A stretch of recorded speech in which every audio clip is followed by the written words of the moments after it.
Welcome to REPCONN headquarters, Rocketeer. Come all this way to see our little facility, have you? I'm here to answer any and all questions you may have, within specified parameters. And if you'd like, I can provide a tour of our museum.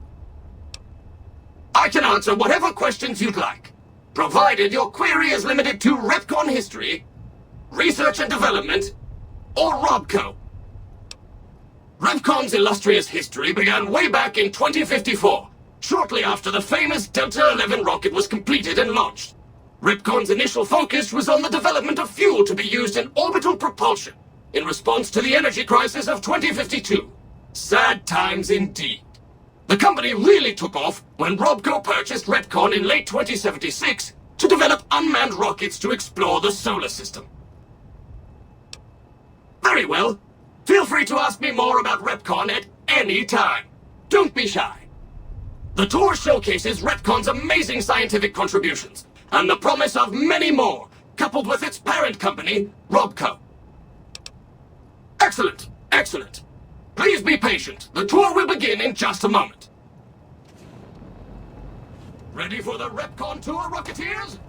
Courtesy of the fine folks at ROBCO, I'll be your guide today on the path of scientific discovery.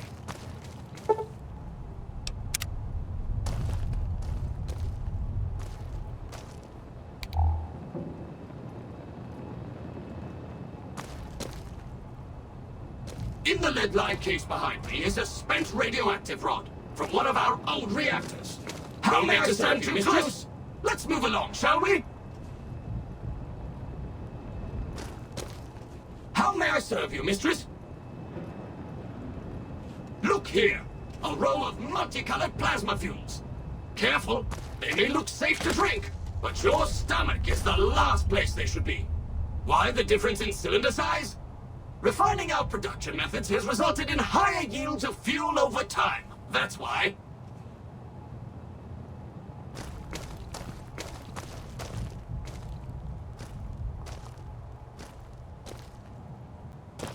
To my right, you can see a sample of some old safety barrels REPCONN once used to store radioactive waste. Perfectly safe. On my left is an example of a mountain of REPCONN safety barrels some legislators claim are poisoning our environment. Ridiculous.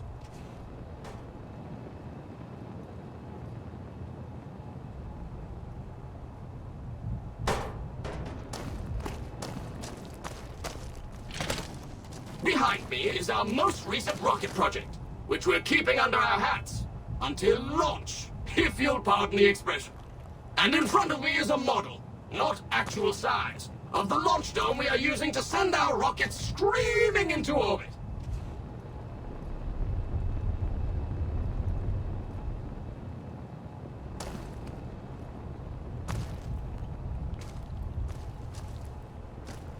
Now these colorful fellows behind me are REPCONN's earliest experiments in flight.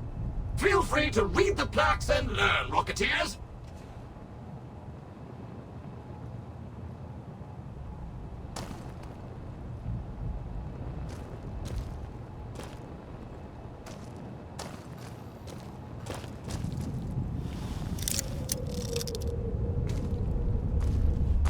Now for the highlight of our tour.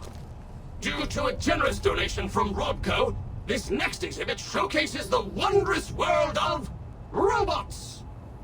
Around you are the incredible iBot, the fearsome SentryBot, and the always helpful Mr. Handy. That helpfulness runs through our whole line.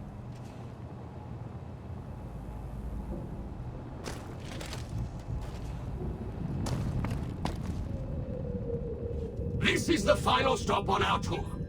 This model of our solar system is a small example of where the partnership between ROBCO and REPCONN hopes to go.